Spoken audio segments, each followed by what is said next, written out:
Welcome to the Inquiry Theory. I'm Micah. And I'm Ethan. And we're doing a Navigate the Noise. On what are we talking about today, Ethan? We're talking about the DHS, in other words, Department of Homeland Security. Oh, anyone want to take a guess on what we're going to talk about?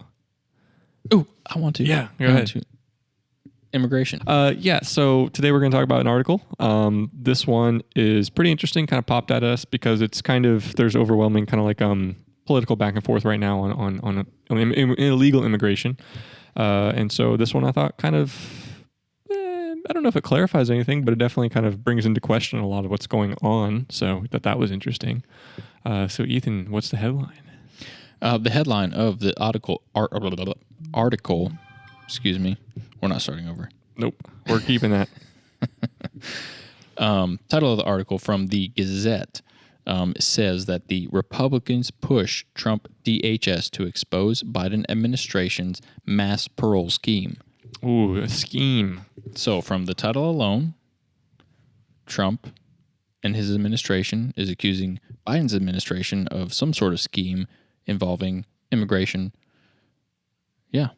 Parole, yeah. So immigration parole, which is parole to me without committing a crime. You're just coming in and they're like, all right, well, you're not necessarily a legal citizen, so we're going to put you on parole and we're going to let you go into the country. Is that right? Yeah. So basically, to get into the article, you're pretty spot on. Okay. Basically, what they were doing is there is a parole program that's been in process for decades, and previous administrations before Biden, heck, even I think before Trump, starting with the Obama administration is when they kind of started this measuring. It was like 11,000 to 55,000, I believe, or 51,000. See, but as a layman, quote unquote, like parole just makes me think about prison. Jail, yeah. Right? You know, like is that so? Well, is it something parole, like similar? The term parole is primarily used in jail, but the parole is just kind of like you're given this the kind of freedom where you just need to check in and like they kind of have tabs on you, but you can kind of go about what you're doing, but they're keeping an eye on you. So supposedly, basically, under the previous administrations, even before Trump and his first term and all that, they were using this Parole program. So it's a program that's been in place.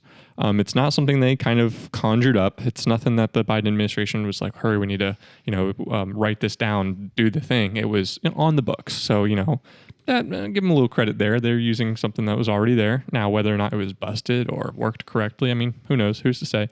But previous administration, Obama, so basically for 6 years between 2014 and 2020, they were admitting, and this is funny to me, such a wide number, they don't even know. They were admitting between 11,000 to 54,000 immigrants in each year under this parole program. So they're not sure about 44,000 of them. Yeah. It could be 11,000 or it could be almost five times that number. Yeah. We don't know, but it's somewhere in there. Yeah. It's a ballpark. So for all intents and purposes going forward, we're going to use that higher number. Yeah. Between 2014 and 2020, the Biden administration allowed 54,000 immigrants. All administrations between those years. Oh, excuse me. Yeah, that was stupid. Okay, yep. So that's the spans three administrations. So 54,000 immigrants each year came into the country. Yeah, illegally or just in general. So it's technically legal. It is a parole program on the books. Via the parole program. Yes. Okay, gotcha. So this parole program, basically how it works is there's a sponsor is used in the U.S. where they can basically somebody in one of the listed countries can reach out through the program. The sponsor will then I vouch for them. Then they pay their way to pay for a commercial ticket to fly into the U.S. and then the U.S. DHS is going to vet them and kind of vet and then release them if they decide that it's all dandy. Are you a murderer? No. Okay, you're good. Yeah. So there's no information in this article kind of what that process looks like, but we do know that's probably what steps. It's like. Yeah, it's probably like. Have you ever seen The Proposal? No.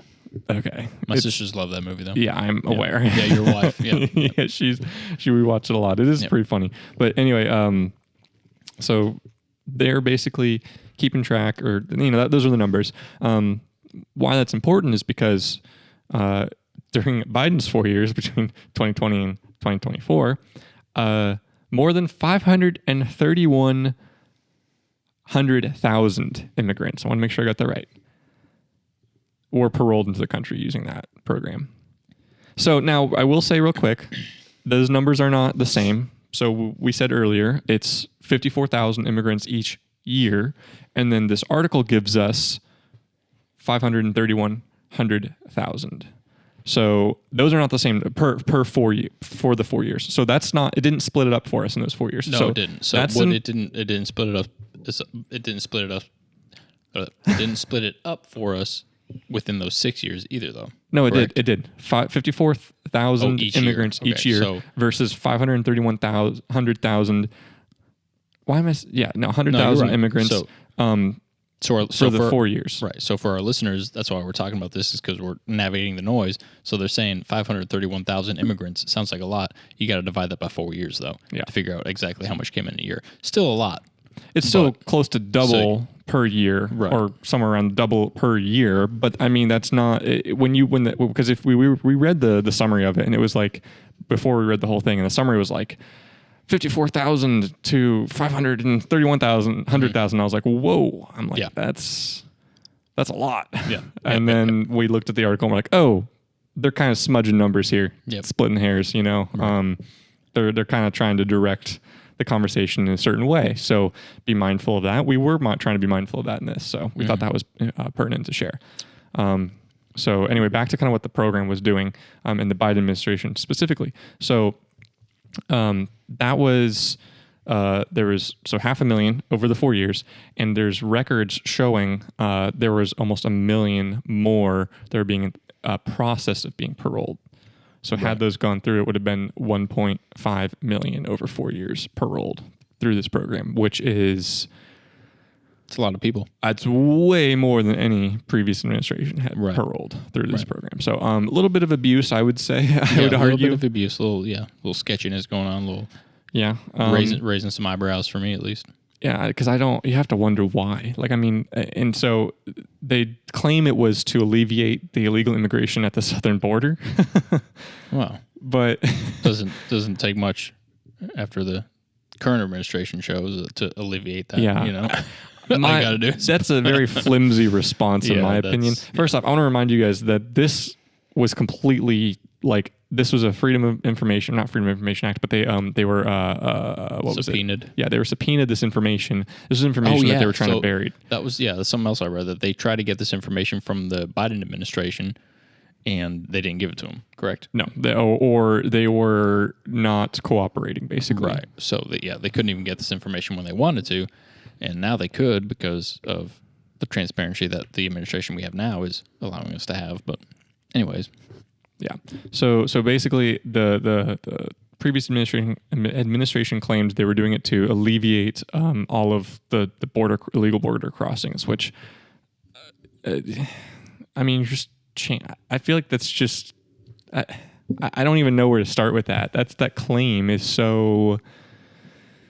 It doesn't make sense to me, because there is the claim you're trying to alleviate the ports of entry that are being swarmed. Then you're still allowing the people into the country. You're just... Anyway, we'll get more into why I disagree with the parole program. But like the parole program and the fact that they're making it that easy for people to get into the country is just going to cause more people to come to the country. So you know what I mean? Yes. Like this, so they're causing a. So far, what we've said is all kind of like just some numbers, nothing too shady, because it's all kind of just, the shady part was them just not sharing. Right. So which is the shadiest. Yeah, which they should be sharing, but it's kind of like, I mean, no rules, nothing that we've seen so far in the article has they've bent the rules, they've broken the rules or anything like that. They're kind of just we're still working within the parameters of the program. So let's get into kind of what actually was going on in the program, because this article does cover that. What program? So the parole program. Okay. How these immigrants are getting into the country and being released. So the parole program is for 2 years. It's a 2-year stay, basically. They come in, they're vetted. We don't know what the process of the vetting looks like. We don't know how detailed it is, background checks, all stuff like that. But I assume there's at least some level of that done.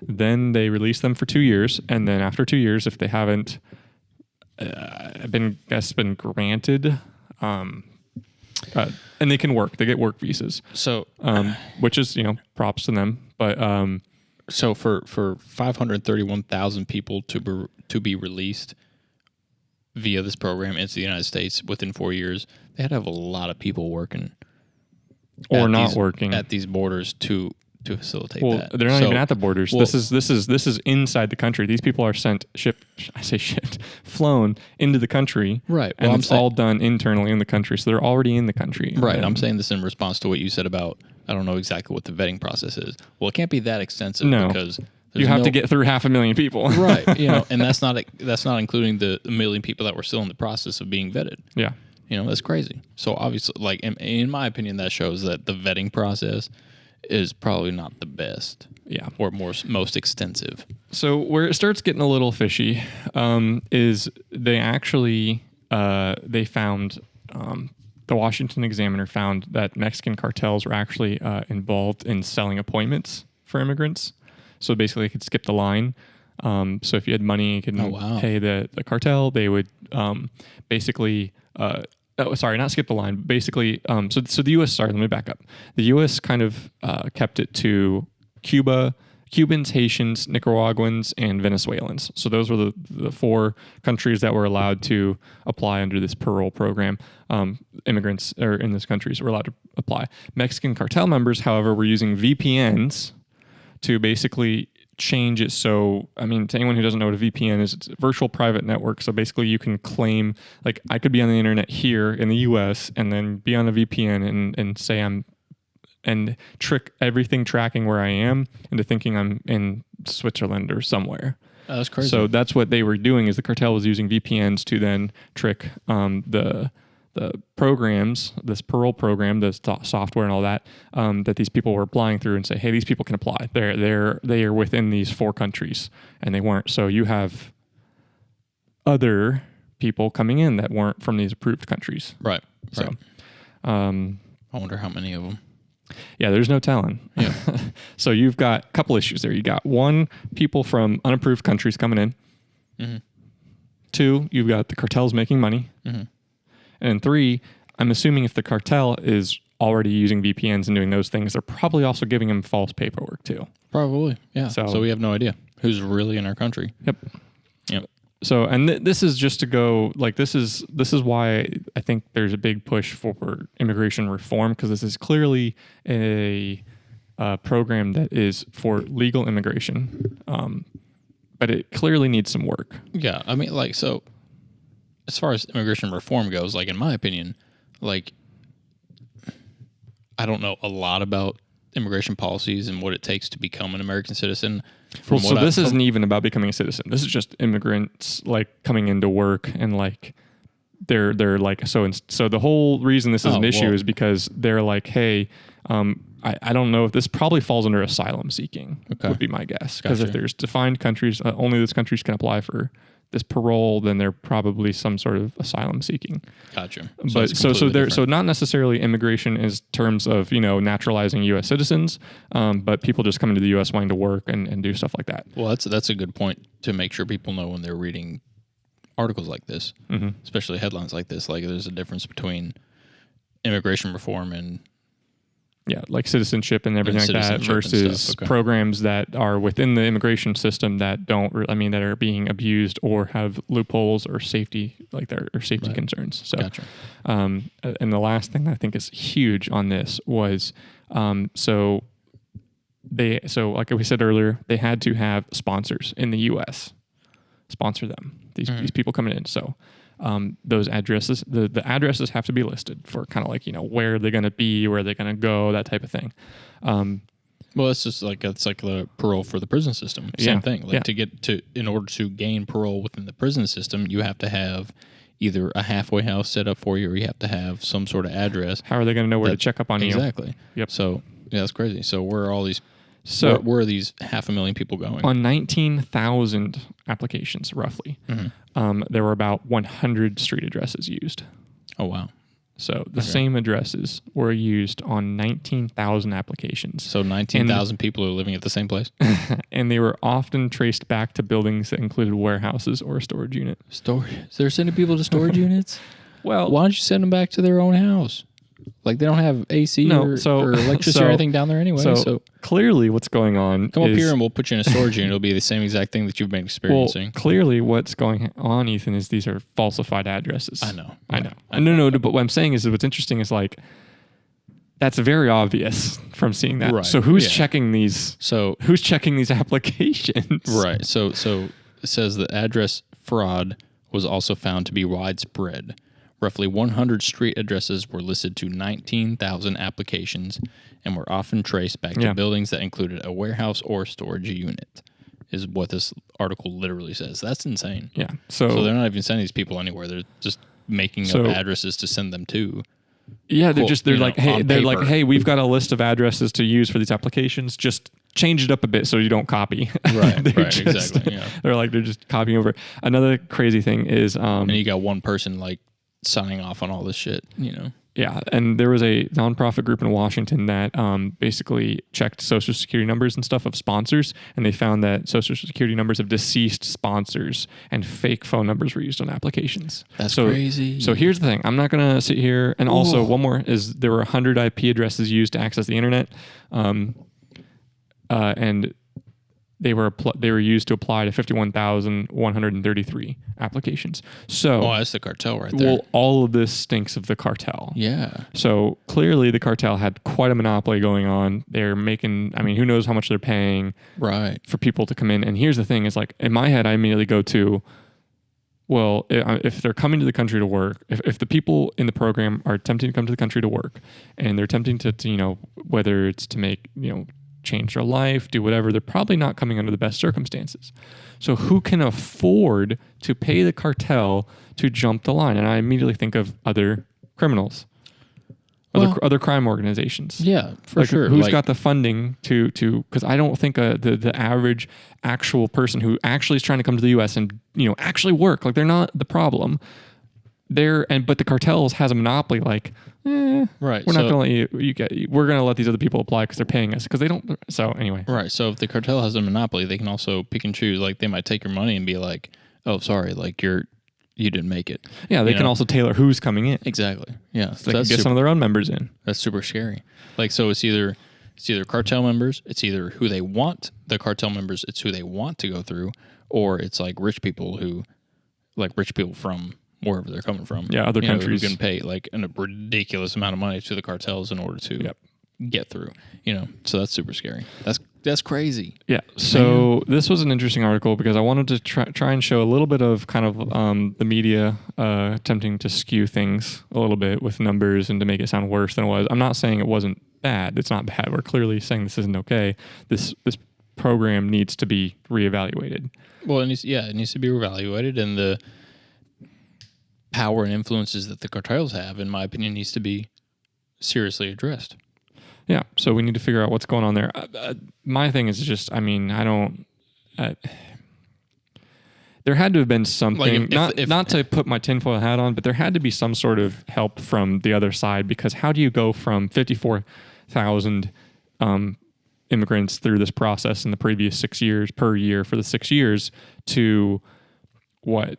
If you count the ones that were in the program being not paroled yet but still in the program, roughly 1.5 million through the program in 4 years. When you're looking at 6 times 300,000 roughly before. Well, so it's a 5 times increase. The way that you do that. How the heck? How do you have that 5 times increase and there's not, the program isn't being shut down? There's something. Well, like I said, tinfoil hat. Yeah, there's a simple question. The answer to your question is just to make open borders legal, which is what he did. Simple answer to that question is make open borders, and everything else falls into place. And this is the result, right? Yeah, that could be. Yeah, that's what happened. Yeah, I know. I'm just saying. Okay. I'm speculating. I'm digging conspiracy, man.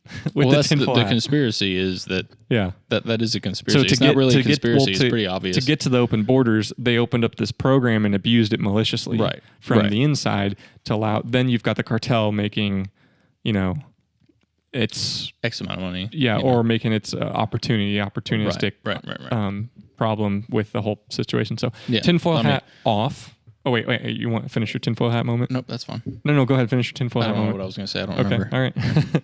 So tinfoil hat's off. This was probably just some incredibly bad bureaucracy failure.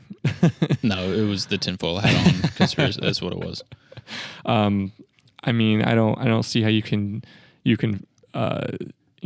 increase the number by 5 times and not raise red flags. Like, no. And then they tried to bury the information. I mean, I don't know. This is just wild. In my opinion, they buried it because it was election cycle, and they're like, "Oh crap, this looks really bad." yeah, a little bit. Yeah. So, oh shit, we shouldn't have done that. Yeah. Anyway, so summary. I mean, hey, immigration programs, not just citizenship programs, need reform. I mean, there's clearly loopholes being exploited. Yeah. I mean, summary. Immigration isn't a bad thing, right? That's what made America what it is. Yeah. Correct. And not every single one of those people coming through is a bad person. Right. But then when you see the involvement the cartel has, you could assume that a lot of them are bad people. We don't know how many, but so here's the thing. I don't want to assume a lot because there's no way to, like, if you're doing assumptions, I'm just going to say we can't assume that a lot of them are bad, but we can definitely say some of them are bad. Well, when it jumps because when the cartel is doing it, then at least, I can say this, at least one person got in that should not have. Right, for sure. Yeah. So when it jumps from 51,000 to 3 times that within a year, that's, I mean, some amount of those people are going to be in there purposefully for a bad reason. Yep. So that's a big takeaway for me. If we're talking about just immigration in general, like, yeah, maybe it should be, like, I'm all about giving people the opportunity to make a better life for themselves. That's what America's founded on. Yeah, I don't think we should close the borders to anybody, but I feel like they should be vetted and they should come in an appropriate manner. Should it maybe a little easier for them? Possibly. It's definitely something that we could discuss, but like, in a nutshell, like, you can't just let anybody into the country. Yeah. And you got to be mindful of bad actors. Yeah. Taking advantage of situations. Exactly. So, Exactly. I think that pretty much sums up the article. I think it was a little bit of a longer one, but I mean, hey, it's a little bit going on there. There's a deep. Yeah. So I highly encourage everyone listening to, don't just take everything we just said, take everything we said with a grain of salt. We're just two dudes reading an article. Yeah. Literally. I will post a link to the article in the description, so you can go read for yourself. And I encourage you to do more than just read the article. Go to Ground News or go to some other source that you trust and kind of do some digging on your own. Or maybe even a source that you don't trust. Yeah, there you go. See what they're saying. Yep. So, thank you all for listening. You can follow us on, oh my gosh, all the socials. We have a TikTok now. Yeah, we're even on TikTok. TikTok. TikTok, Instagram, Twitter. I don't really do anything on Twitter, but there's, X. Sorry. Yeah, YouTube, sorry, Spotify. Mr. Musk. He doesn't care. He doesn't care. I'm sure he probably calls it Twitter too. Yep. But yeah, follow us on all the socials. Like, share, subscribe, do the things. Show this to somebody who, you're like, hey, look at these 2 idiots talking about immigration when they don't even know what they're talking about. But anyway. You could watch it just to laugh at us. Yeah, just there watch you go. it. Yeah. So, we'll catch you next time. Bye.